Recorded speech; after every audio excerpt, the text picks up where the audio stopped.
You okay? So a few weeks back, I went on a road trip across the South Island of New Zealand with the weird and wonderful No. Lauren,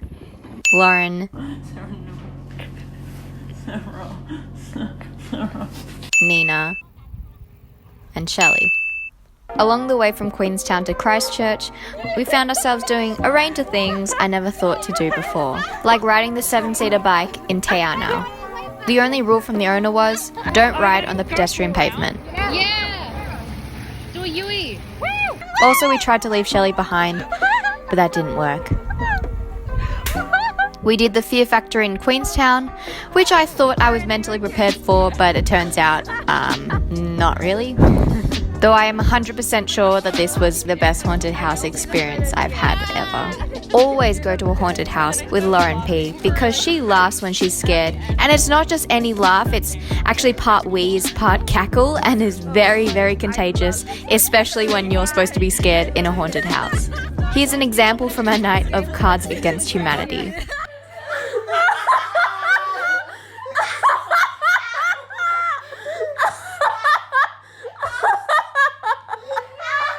We went to the onsen hot pools in Queenstown, which I would highly, highly recommend you do. It is so worth it. We kayaked in Milford Sound and we wore these really strange tutu-looking things. Our Airbnb in Te Anau had sheep, and we basically became sheep whisperers. And yeah, I think we were able to communicate very well.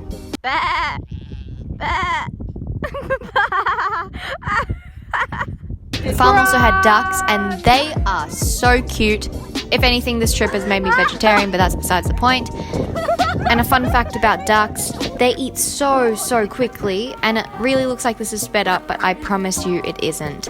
This is just how they usually eat. And it hurts. On our trip, we also hiked a lot. We went to Queenstown Hill Lookout, where we walked and walked, had some false hope. This is the top, right? No. Wait, what? Not the top. No, as in this is like the end of it. No, this still goes. Oh, wait. Yeah. Oh, fuck. But we finally made it. Made it. And you can see that Lauren is pretty done at this point. And Lauren, Shelley and I also hiked up the Lake Tekapo Trail, which was just a little bit windy at the top, but the view was well worth it. We visited the lakes Tekapo and Pukaki. Both were ridiculously blue, and this is not edited, this is just real. You have to go. With all road trips, people don't really mention the less glamorous side of actually having to spend a good chunk of your day driving from place to place, but we kept it entertaining, and that was done by singing. Oh, my ears. I'm so sorry. Let it go! Let it go! Into the Unknown was always in the Spotify queue. Into the unknown. But others included Untouched, Moana, Bohemian Rhapsody,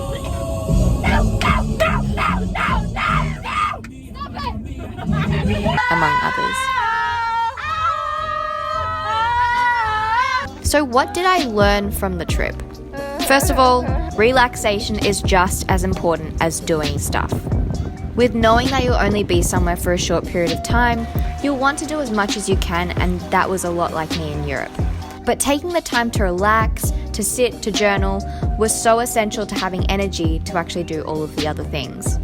Another thing, what no one mentions coming back from New Zealand is that sandflies are really out to get you, and you will undoubtedly get hurt both mentally and physically. Just please bring insect repellent or else this will happen.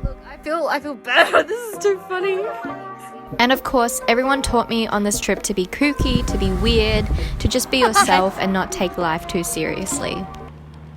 I swear to God, if this is a video. I laughed so much on this trip and cried because I laughed too much.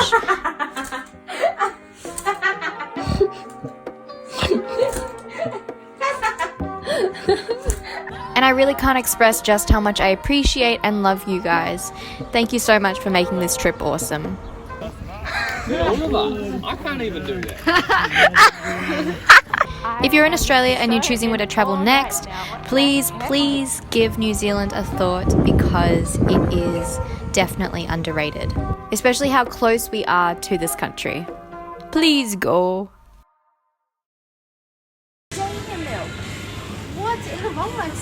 Macadamia milk.